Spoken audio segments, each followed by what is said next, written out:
Bom, vou falar aqui para você hoje comportamentos e a razão desses comportamentos que podem estar impactando seus relacionamentos amorosos, suas amizades, criando um afastamento e talvez você pode estar numa sensação de solidão aí que você não está dando conta, sem entender de fato o que está acontecendo, que você está criando afastamento entre você e as pessoas que você se relaciona.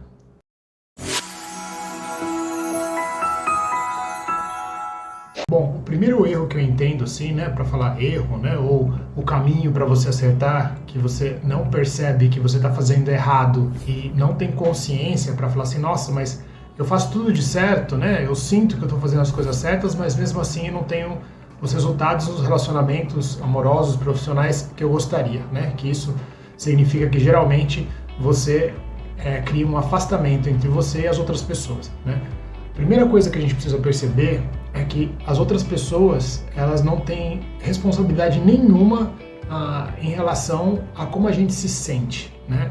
E eu digo isso porque às vezes a gente encontra umas pessoas, e especialmente a gente consegue perceber isso mais em relacionamentos amorosos, que a gente fala assim, nossa, encontrei uma pessoa que agora essa pessoa é muito legal. Agora encontrei uma pessoa que não vai me fazer sofrer. Essa é o estalo ou o gatilho, né, que acontece para a gente ter a paixão, né? Quando a gente tem uma paixão, a gente não encontra a pessoa do jeito que ela é, mas sim da maneira que a gente gostaria que ela fosse, né? É como se a gente colocasse um óculos de não verdade, né? Um óculos que não representa a verdade do que aquela pessoa é e a gente tem uma visão conturbada, uma neblina da maneira que realmente ela é, né? Isso geralmente parte, né, falando como eu falei, né, explicando a razão disso, né, é quando eu acho que as pessoas que me causaram sofrimento anteriormente, elas estiveram erradas, né. Então, se eu parto do princípio que todo mundo que me machucou é uma pessoa errada para minha vida, e eu simplesmente excluo essa pessoa, isso significa que eu não estou crescendo com meus relacionamentos, né, eu não estou crescendo enquanto ser humano, não estou crescendo espiritualmente, né, porque a única maneira que a gente pode ter uma referência de como a gente está evoluindo na nossa vida é como que a gente está se sentindo em relação a que os outros fazem ou que os outros deixam de fazer, né? Então, se eu parto do princípio que todo mundo que passou na minha vida, isso inclui pai e mãe, eles estavam errados na maneira que me trataram e agora encontrei alguém que vai me tratar bem, eu começo errado, né? Porque logo depois que esses primeiros momentos da ilusão, da paixão, eles passam, a gente encontra a realidade e talvez a dura realidade que a outra pessoa não tem nenhuma obrigação em atender os meus desejos e as minhas necessidades, né? Para a pessoa começar a atender os nossos desejos, as nossas necessidades, a gente precisa abrir mão da nossa expectativa infantil de que essa pessoa não pode me machucar, essa pessoa não vai me desapontar e se conectar com a realidade que o outro tem direito de ser exatamente como ele é. É uma coisa muito dúbia, assim, né? Contraditória, né? Porque a gente quer ser aceito da maneira que a gente é, só que a gente não dá liberdade para as outras pessoas acharem, poderem ser como elas são. A gente coloca várias limitações naquilo que o outro pode ou deixa de fazer. E por isso que eu digo que isso é um caminho para o nosso desenvolvimento, né? Espiritual. E o que é o desenvolvimento espiritual, no final das contas, né? Por que vale a pena a gente se relacionar, né? Porque a gente vai abrindo mão das nossas expectativas, né? Quanto maior a expectativa, maior pode ser a nossa frustração, né? Até tem uma frase assim que eu aprendi que é melhor a gente criar unicórnios que expectativas, né? Porque toda vez que a gente está criando expectativas, a gente está partindo da ilusão que algo que aconteceu antes que me fez sofrer não estava certo, foi errado, né? E isso não é uma visão ilusória da realidade, né? Isso é uma visão de que a gente precisa amadurecer os nossos sentimentos, permitindo que os outros sejam quem eles são. E se tem algo que está me incomodando muito, né? Outra frase, né? Incomodou, doeu, levou para casa, aqueceu, incomodou, deu dor, olha para isso com amor. Você precisa começar a ter liberdade de se reinventar naquilo que você acha que é certo. A gente está em constante alteração, a verdade da inconsistência acontece o tempo inteiro e a gente precisa usar esses movimentos que causam a gente sofrimento para a gente abrir mão de bagagens ou de expectativas ou de padrões que a gente acha que o mundo precisa ser. Quanto mais flexível e aberto a gente for para o mundo como ele é, mais a gente se conecta com a força do mundo, né? O Bert Hellinger fala que a realidade da forma que ela se apresenta é a nossa maior fonte de força, né? Então, dois erros, né? Primeiro, achar que a paixão ou a minha conclusão inicial de como que a pessoa não vai mais vai me machucar, não vai fazer eu sofrer, não vai me desapontar, é um erro. E o outro é a gente achar que a gente não vai sofrer no nosso relacionamento, né? Então, o caminho para a gente encontrar a nossa evolução espiritual, na verdade, é percebendo que os sofrimentos são sempre uma oportunidade de lição para a gente abrir mão daquilo que a gente acha que é certo. Uma outra coisa que a gente faz, que também está ligada a isso, está relacionado ao fato de, como eu já disse, querer cortar a pessoa da minha vida. Aquela pessoa errou comigo, eu nunca mais vou falar com ela. Essa pessoa não me trouxe nada de bom, né? Os relacionamentos amorosos é querer cortar o ex da minha vida, a ex da minha vida e o ex da minha namorada, da minha esposa, né?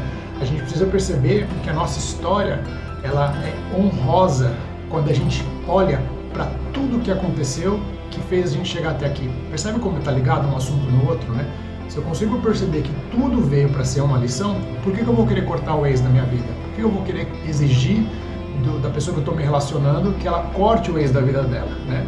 Se a gente cria esses cortes, né, a gente não cria uma liberdade de expansão, de que, como eu já disse, né, de que todos têm o direito igual de pertencer à minha vida. E quando eu corto alguém da minha vida, eu estou desconectado do mundo como um todo, né? Nesse sentido, mais um erro, né, é a gente achar que a gente tem o direito de mudar o outro, né? E também isso é uma linha muito tênue, né? A gente precisa estar disponível para ajudar as pessoas apenas na medida que elas pedem a nossa opinião, que elas pedem o nosso apoio, e a gente precisa também saber as nossas limitações daquilo que a gente pode falar para o outro, né?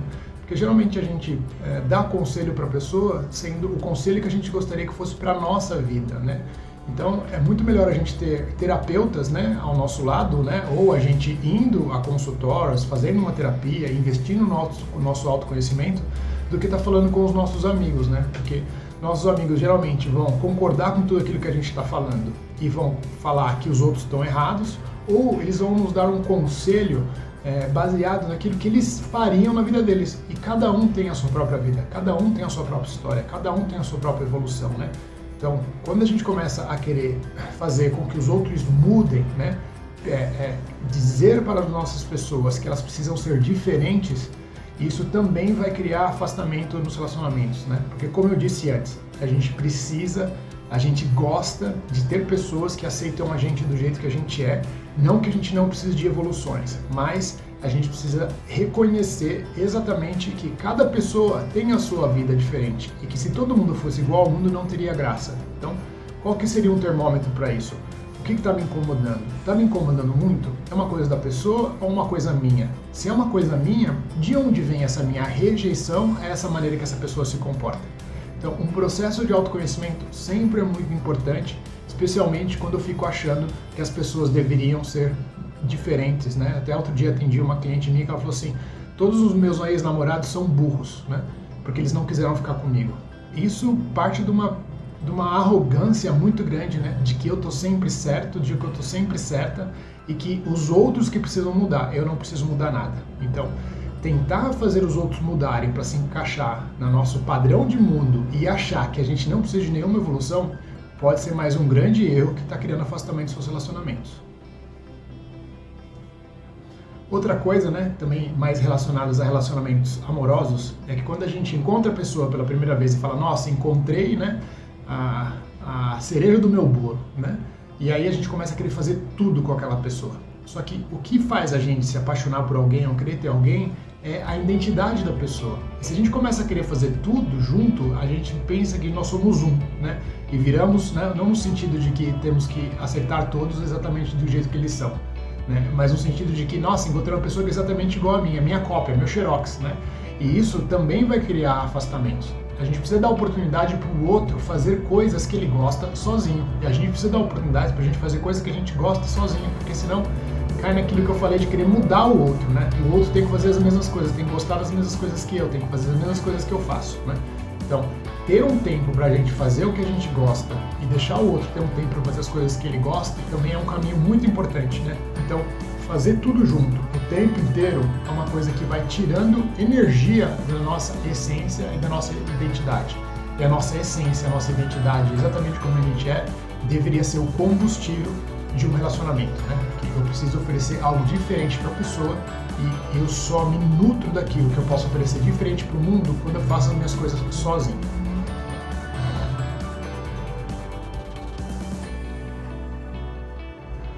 Outra coisa também, né, cai nesse sentido, né, que a gente acha que a gente precisa ser bons samaritanos, né, ajudar as pessoas o tempo inteiro e estar sempre disponível para os outros, né, e ver como encaixa as coisas, né. E eu não estou falando que isso é errado, estou falando que a diferença entre o veneno e o antídoto é a quantidade, né. Então, como que eu sei qual é a quantidade? Como eu já disse, a gente precisa esperar as pessoas pedirem a nossa ajuda, esperar as pessoas pedirem a nossa opinião, não achar que a pessoa, que eu vou falar de, não receber conselhos, na verdade, de pessoas que dizem que elas acham que elas deveriam fazer com a vida delas, e também dar uma liberdade para quando eu faço alguma ajuda a alguma pessoa, essa pessoa ter uma oportunidade de contribuir, né? Porque tem uma frase do Bert Hellinger que é assim: quem muito dá, tira a dignidade de quem recebe. E se eu começar a ajudar muito essa pessoa fica sem dignidade, ela vai ter, a única coisa que ela vai poder fazer, na verdade, é se afastar da gente. Então, ajudar de forma equilibrada, oferecer as coisas de forma equilibrada é um bom caminho. E aí, se eu estou percebendo que eu estou ajudando muito, me doando muito, isso geralmente está relacionado a uma falta, né? Todo excesso esconde uma falta. Então, por que eu estou querendo ajudar muito? Por que eu estou deixando a outra pessoa me ajudar muito e não estou retribuindo, né? Isso são coisas também que a gente precisa olhar para aquilo que a gente julga como sendo falta, né? Tem uma frase que eu tenho, que eu co-criei baseado nos ensinamentos das constelações familiares, que é a seguinte: tudo aquilo que eu recebi eu agradeço, tudo que me falta eu corro atrás. Então, se eu estou percebendo que aquilo que me falta não está sendo um combustível para eu ir atrás das minhas realizações e acho que foi errado, isso vai muito provavelmente, né, quase 100%, se materializar nos meus relacionamentos. Porque se alguém faltou comigo e eu encontro uma pessoa que eu gosto, eu vou começar a querer dar para ela algo que eu julgo não ter recebido, né? A frase da arrogância, né? Para você pensar um pouquinho melhor. Meus filhos não vão passar por aquilo que eu passei. Isso significa que se você fala uma frase dessa, você não percebe que a sua história foi exatamente que te colocou numa condição de poder oferecer mais para os seus filhos, né? Todos os pais, eles oferecem muito mais do que eles receberam. Só que se a gente parte de um lugar arrogante, de que foi errado, a gente vai também criar desequilíbrio nos nossos relacionamentos e afastamento das pessoas. E a última dica muito importante, né, que a gente precisa fazer, um erro que a gente faz, é deixar de sonhar, deixar de ter planos, né? Deixar de buscar as nossas realizações. Isso vale também para realizações em conjunto e realizações sozinho, né?